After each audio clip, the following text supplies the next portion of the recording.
If you look at your core values on the wall in your company and you wrote what you want to one day be, those aren't core values. Those are aspirations. Core values are, no matter what happens tomorrow, what are you going to do? You know, when I'm in a big storm and everything's falling on my head, I can assure you I'm going to try to make friends. I'm going to try to have fun. I'm going to take an immediate decisive action regardless of what the situation is, good, bad, or indifferent. I'm going to do something.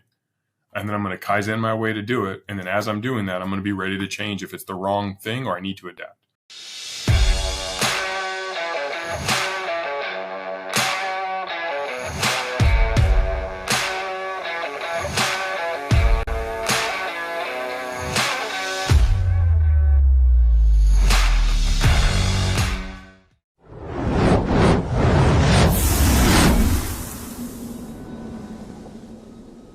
Hey everyone, welcome to the Business Growth Pod. I'm your host, Allan Draper. I'm so excited to welcome back to the show, Jeff Fenster. Jeff was actually on the show just a couple of months ago, and make sure to check that episode out. We're going to add to it. That's episode 133 that dropped on July 12th of this year. Just a reminder, Jeff is an award-winning entrepreneur, best-selling author, and he's an expert in relationship capital. His entrepreneurial success is vast, ranging from a quick serve restaurant chain, payroll and HR company, digital marketing agency, and a construction company. But no matter what Jeff pursues, he lives by the principle of putting people first. He was named a top 100 entrepreneur in America under the age of 35 and a top 40 executive under 40 by the Business Journal and a top entrepreneur to follow for 2022. Welcome back to the show, Jeff. Thanks for having me. It's an absolute honor and privilege. Big fan of you and your show, so it's even cooler when I get to come back and do it again. So thank you. Absolutely, man. I appreciate hearing that coming from a guy like you that is so accomplished, yet you have this knack for just recognizing people, surrounding yourself with really good people. I know quite a few people in one of your smaller circles, but it's not just that. It's you always seem to be on the outlook for how you can help people, even in small ways, which I think is really cool. We talked a lot about that, about building kind of this relationship capital with people in the first episode. And I kind of wanted to get into your 5 core values. And correct me if I'm wrong. I'm going to rattle them off real quick. Okay. Number 1, make friends. 2, have fun. 3, take immediate and decisive action. 4, Kaizen. 5, be change ready. Is that right? That's right. Yeah. So we talked about make friends, have fun a little bit. And I wanted, can we do kind of a brief overview of those and then spend the bulk of the time talking about 3, 4, 5? Absolutely. I think success is formulaic, and we use the word core values a lot. Companies have their core values, but they treat them more as aspirations instead of who you are and as a roadmap. And I use it as a formula. 2 + 2 is 4. So if I have 2 widgets and I add 2 more, I have 4 widgets. Well, if I want 4 widgets and I have 2, I know I need to find 2 more. If success is what I want, and again, success is personal, but let's treat it in the business setting because that's more entrepreneurial, what we're talking about here, but it applies to everything. If I want to be successful in my company, my organization, or my mission, how am I going to do that? I'm going to follow my 5 core values, my 5 success principles. By making friends and having fun, what I'm doing is I'm not only creating a vibe, a culture around me, I'm enjoying what I do, which means I'm going to put my absolute best into it because I'm having fun. And by making friends, I'm surrounding myself with like-minded, great people who are going to add value to me, and I'm going to add value to them. And as we do that, you attract the right humans, the right opportunities, because people want to do things for you. And my friends call it Fenster luck. But what it is it's just about creating a system of circumstances that bode well for me and my venture. So I make friends with the right humans. I'm always leading with value. I may not know how you're going to help me one day, and you may never help me. But if I add value to your life and I add a little bit of extra something of me to you, you're going to think of me in a positive way. And that's all I'm trying to do. And I call it in my book, making a deposit. I want to make a deposit with you, Allan. So when you're going through the world and living your life, you come across somebody who says, hey, I'm looking at franchising an acai bowl shop. You're like, oh, you should talk to Jeff. He's got Everbowl. Oh, I'm talking to so-and-so and they want to build a retail store. Oh, you should talk to Jeff. He has WeBuild for construction. Oh, I need a speaker for my stage. Oh, you should talk to Jeff. And I didn't ask you to do those things, nor did I insinuate that you should do those things. But because I've led with value with you, you're more likely to think of me in a positive way. And so when the world connects an opportunity that you think fits for me, humans want to give back to people who help them. So I'm creating this abundance of people doing good favors for me because I start by doing a good favor for them. So that's really the make friends and have fun at the highest level. And so in business, it creates a lot of opportunity down the track. But the other three are very, very specific. Taking immediate decisive action, number 3. So many great ideas and so many, what I'll say is not just big ideas like businesses, but even inside of your business, like an initiative or an objective or a strategy or implementation of something new. We sit there and we think about it, and then the next day happens and we never do it. But if you just take immediate decisive action and you do it now, so much more progress happens and so much learning happens where sometimes you don't actually end up going all the way through with that idea because you find out it wasn't the right idea, but it leads you to the next idea, which was the right idea. And so by being complacent and staying in this position of uncertainty or hemming and hawing and not sure what to do, that's where failure lives. And that's where people don't get in shape because they put it off to tomorrow. I don't feel like it. That's where they don't ask out the boy or the girl or make that phone call to the friend and reconnect, or they don't put their resume up on and apply for that job because they're like, I don't think I'm the right fit, or maybe I am, or I'm not sure it's good enough. Just do it. Just do it. Take immediate decisive action. And from there, the next steps will start to show themselves. And that plays right into number 4, which is Kaizen, the idea of getting 1% better every day. So often we don't do things because we don't feel like we're ready. I'll tell you, I speak on a lot of stages. And when I first started out, I never felt ready. I was always like, I'm not sure if I'm good enough. And I wasn't. I was not as good then as I am today. And I'm not as good today as I will be in a year from today. And that's true of you as a podcast host. That's true of me as a podcast guest, or me and my show. What it is it's the continuous improvement of getting 1% better every day. And if you continue to do that, it's not a matter of if, it's a matter of when. So I'll use a workout analogy, but if I want to go run a 5K, jog a race, and I've never run before, I probably can't do it today. And if I set an unrealistic target of I want to do it by Friday, it's probably not going to happen.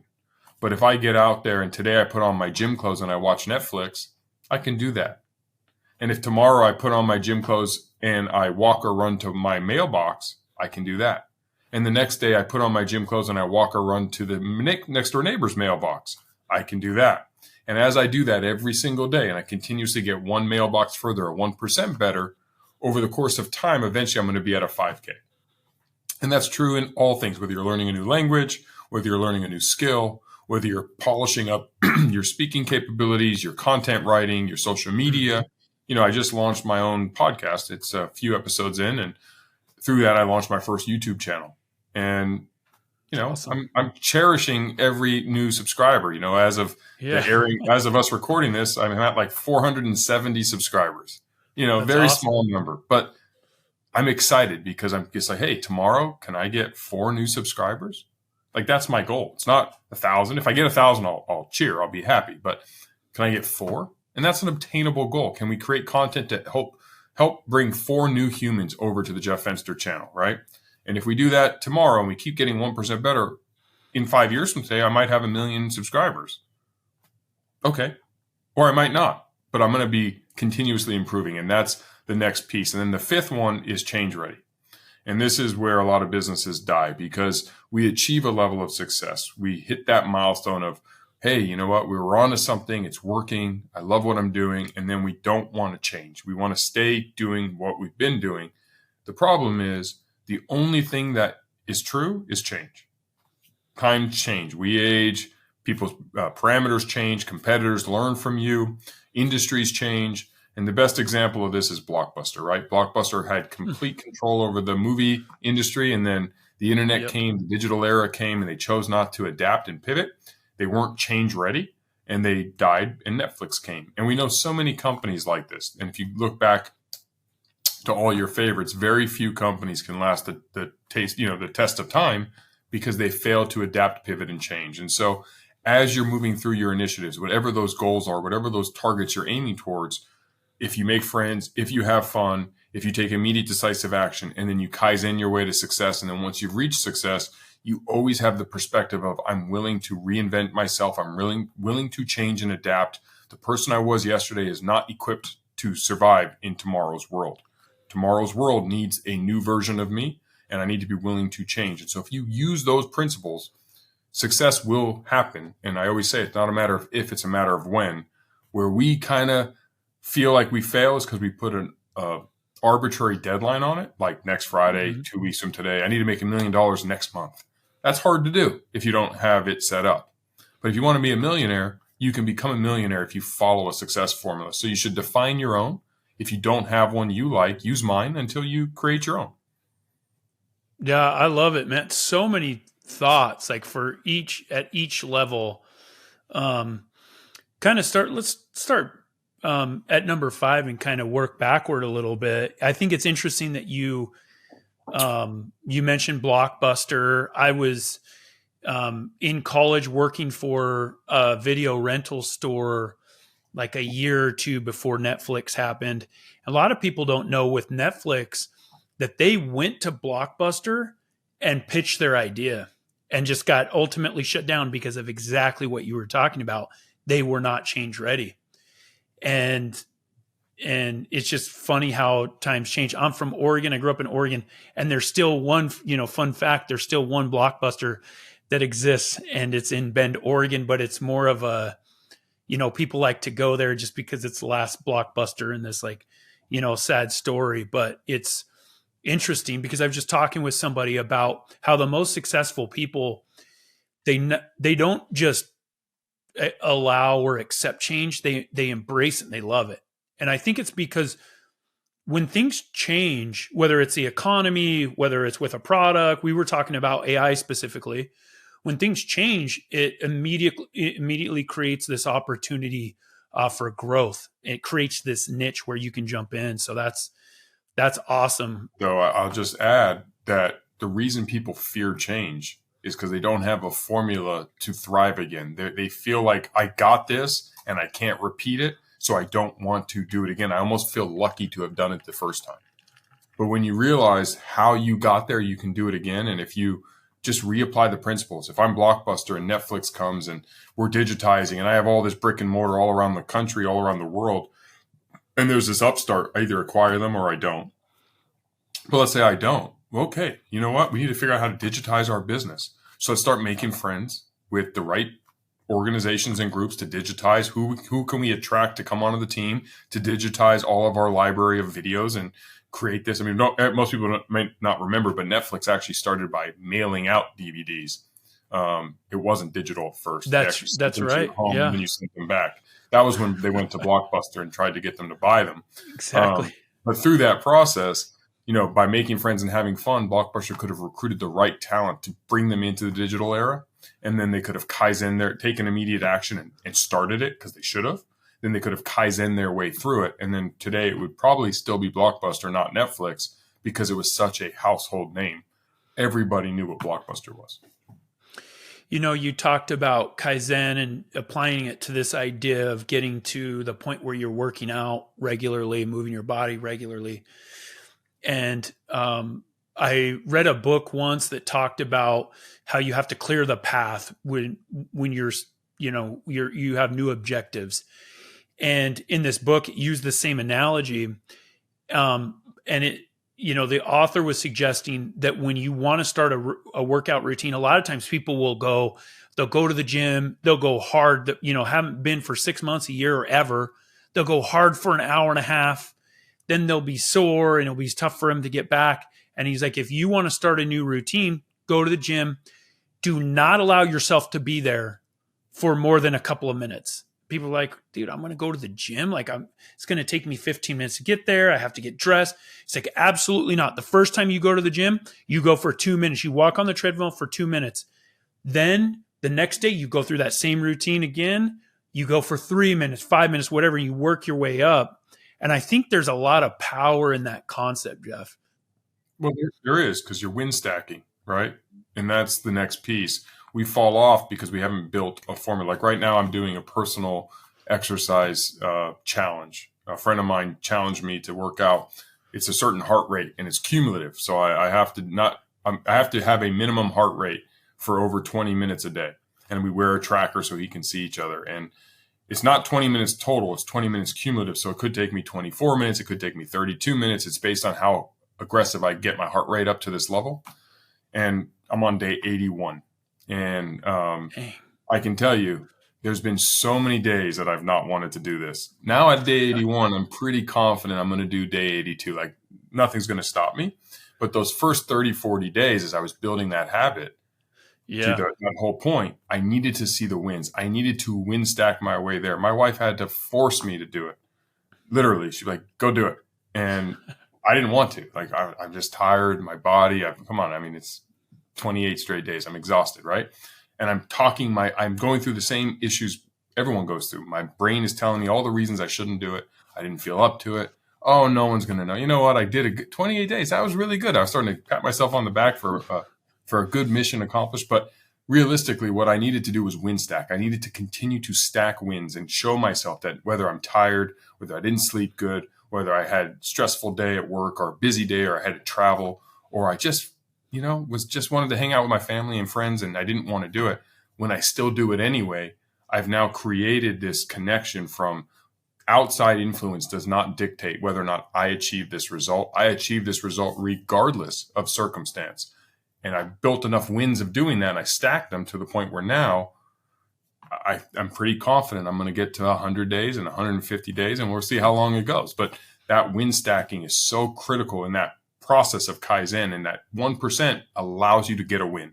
It's not something that is so far. So to the point, to show up at a gym and walk for 2 minutes, you can do that. No matter how out of shape you are, you could go do that. You do 2 minutes today and you do 2.5 minutes tomorrow and 3 minutes the next day. And then maybe you feel a little bit special and you go 5 minutes, then 6, then 10, then 12. And then before you know it, you are working out for that hour and a half. You built up the wins. You have the confidence, you have the continuity, and you have a plan to have longevity, because consistency wins. I mean, we all read the book as a kid, The Tortoise and the Hare, right? Mm-hmm. And it's not who sprints out the gates the fastest. It's really about consistency and doing it every day and demonstrating your ability to do it when you don't want to do it. And I'll end that piece with, I have a personal mantra. I always tell myself, if I don't feel like doing it, I have to do it. If I feel like doing it, good, go do it. And that's it. And so you got to train your brain to the whether you want to or not doesn't matter. You do what you have to do, like brushing your teeth. I don't always want to brush my teeth, but I brush my teeth twice a day, every day. I shower every day. Whether or not I'm like, I'm tired, I just want to go to bed. No, I'm going to shower, because I'm going to stay clean. I have personal hygiene. I've been trained. I tie my shoes every day. I put my socks on, right? Those are things that we no longer think about. I eat, when you create those habits for the rest of the things to take care of your body, like working out, now you're starting to really understand how success principles work. And if you're listening to this and some of this might be like, yeah, whatever. If you don't have the success you want, I didn't create all these things I'm talking about. I've learned them and applied them and fine-tuned them and can articulate them in a way that works for me. But this is what successful people do. The Michael Jordans and Kobe Bryants and LeBron Jameses of the world, the Tom Hanks, the Beyoncés, the top entertainers and athletes, they achieved that level of success because they worked on their craft when they didn't want to. They worked on their craft on the days they didn't feel like it. That's true of all CEOs. That's true of all CMOs. That's true of all CFOs. It's true of all moms and dads. A mom doesn't want to wake up at 3 a.m. and take care of their screaming kid when they haven't slept, but they do it anyway because they don't have a choice, right? That's a great example of doing that same lesson to whatever it is that you want to have growth at. Yeah, I love this idea of win stacking paired with the concept of, one of our greatest motivations in life is to be consistent with who we think we are. And we get that motivation from those small wins. And it kind of reminded me of this trend that I've realized recently. Tori, that's in charge of my content, every once in a while she'll be like, "Hey, what does your day look like? What are these things, the checklist of your day, so I can kind of post them. People can see what your day looks like." And I've noticed, like, I'll send it over to her, and once I send that to her, even the things on there that I wasn't sure whether I was going to do, once she posts that, I felt like, hey, I need to do that stuff now. There's like this higher power at play. But I think, getting to that point where you're taking those baby steps and you're getting those small wins. So you're like, dang, I can do that. It does so much for us, not just with our habits, but with our mentality, where it's like, hey, like it changes how we view ourselves. And that is one of our greatest motivations. So I think it's such a powerful concept and principle. And our mind is our greatest tool or our greatest enemy. And you got to train it. It's a muscle. It's got a mind of its own sometimes. And sometimes it's contradictory. You can't grow in your comfort zone, but your brain wants to keep you comfortable. So you've got to teach your brain that we grow when we step outside that comfort zone. I think it was Muhammad Ali had a quote. He didn't count push-ups until it started to hurt. He doesn't care how many he does. He only starts counting once they start to hurt, because that's where he's starting to grow.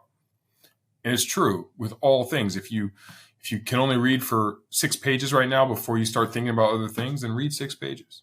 And then tomorrow read 7. Don't try to read an entire book overnight.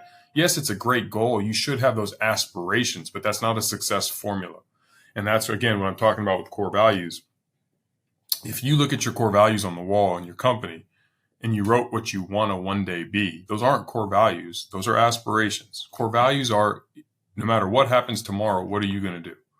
And when everything falls on, when I'm in a big storm and everything's falling on my head, I can assure you, I'm going to try to make friends. I'm going to try to have fun. I'm going to take an immediate decisive action, regardless of what the situation is, good, bad, or indifferent. I'm going to do something. And then I'm going to Kaizen my way to do it. And then as I'm doing that, I'm going to be ready to change if it's the wrong thing or I need to adapt. That's what I'm going to do. That is my blueprint for success. I'm going to do it again and again and again, no matter what it is, whether it's personal, professional, spiritual, or whatever. And that's how it works. And I can stand here and tell you, I've accumulated a lot of success following it, and it's duplicatable by everybody. Because as I think I mentioned to you before, I'm an ordinary guy. I just figured out what extra stuff to get extraordinary results, and that's available for every single person watching this.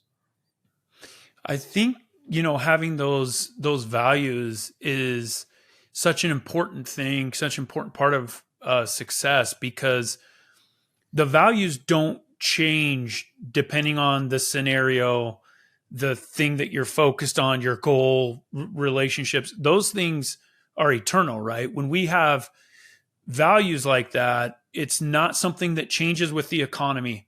It doesn't change even though you have a relative or a friend that does something inconsistent with what you thought they should do. It doesn't change if a business partner takes advantage of you. The values don't, those are immutable. And I think that, Jeff, is why it's so important that, you have this great base, right? Like, that people can take from. They can just copy them, or they can take them and make them specific in their lives. But it covers so much. And I've been around enough and I've talked to enough people that it's like, after a while, you start to see patterns. You start to see the same things pop up over and over and over. And I'm not a reinvent the wheel type of guy. I'll take a piece of that, I'll take a piece of that, and kind of combine it so it makes sense for me, fits within my lifestyle. But I think it's so cool that, you've kind of gone through the different scenarios and mentioned how those 5 core values fit no matter what it is. And I think that's awesome, man. Well, thank you. I wouldn't be so passionate about it if they didn't work.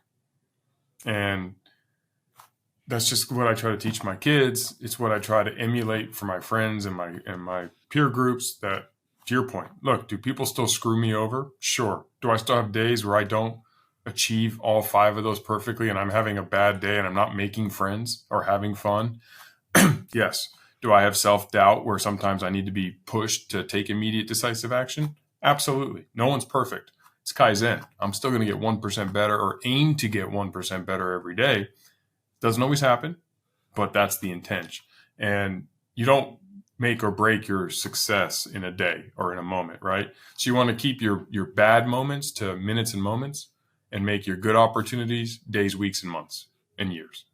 And to do that, to achieve the years, you got to focus on the minutes and moments. And so it's like catching yourself and retraining your own thought. And how do I improve here? And we're all on a personal journey, right? And we all have a different definition of success. And whether you're an aspiring entrepreneur, whether you're an employee trying to work your way up an organization, whether you're a stay-at-home parent and you want to be the best parent in the world, if you're not trying to improve and you're just bringing the same version of yourself from yesterday into tomorrow, I can tell you, you're blockbuster. And the world's going to pass you by. You're going to not be successful because others are going to learn from you, right? We learn from Facebooks. We learn from Google. We learn from Tesla.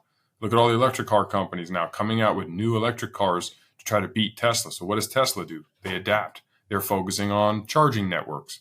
They're like, okay, we can't own 100% of the electric cars. Let's make money on every car by providing the gas station, aka the charging station, for all of them, right? And Elon is doing that exact same thing. He's figuring out how to change his business to stay relevant and stay atop that industry. And that's what's so important. We all do the same thing in our own world. Whether you're a teacher teaching kids, how do you make the content more consumable for this generation that lives in social media? And so instead of reading a textbook about history, what if you turned it into what looks like Instagram pages and stories and reels?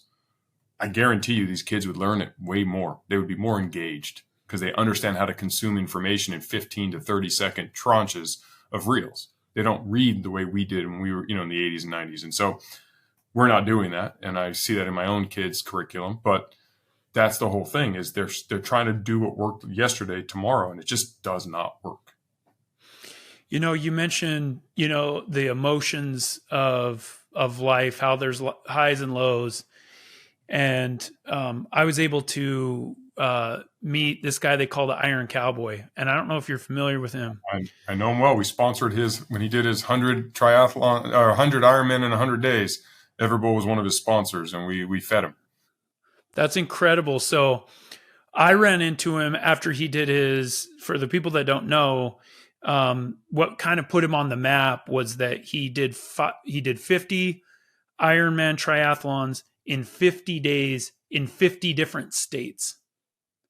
So just the traveling, right? I mean, not that there's many people that could do that, but just the traveling. And I remember a lot of stuff that he said kind of stuck out to me. But one of the things he said, Jeff, was that at some point along this journey, which kind of laid the foundation for everything he's been able to do over the last decade or however long it's been, he said that there were high moments and there were low moments, and his goal was to live in the middle, not let himself get too high and not let himself get too low.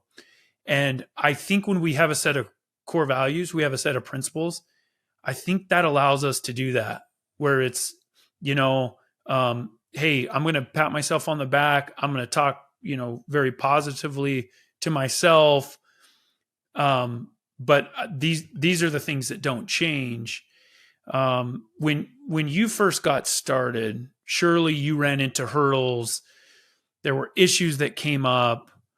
What did you find worked for you in those early days maybe even before you could articulate your core values or these principles that you live by, that kind of helped you keep going?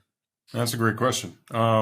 There's always challenges, and I still deal with them today. I mean, I'm working on 2 new companies right now that we're dealing with some things, and it's, like all things, after you've been doing it for a while, it's not as hard to overcome. When I was a very young entrepreneur, fresh into it, my very first company, I just graduated law school and had just quit my job and started my first company. There was a ton of issues. Like, I'll never forget the very first time we ran payroll, my payroll company, for our clients. We gave them fake checks. And we didn't realize that we had to use a special kind of ink in the cartridge, and we thought we just blew the whole company on our very first 2 weeks of business. And what you do this, think about what they taught us as kids when you were in a fire: stop, drop, and roll. And so I tried. Now I can understand how I do it, but what I do is I immediately stop what I'm doing and I assess the situation, like what's going wrong and why. Then drop, meaning you stopped, now drop. So you're changing your level. So if I was sprinting to go deliver bad checks, and all of a sudden I'm finding out they're wrong, I'm going to stop doing that. And now I'm going to immediately drop into doing something new, and I'm going to roll into whatever the next plan is. And that's kind of the foundation to taking immediate decisive action. But that's what you need to do when things are going wrong. So if you're having a bad day, you need to change something. You need to break that sequence. And so maybe go for a walk. Take immediate decisive action to do something physical, get fresh air, go for a walk, listen to your favorite song, have a pity party, jump in the pool, do a workout, whatever it is that works for you.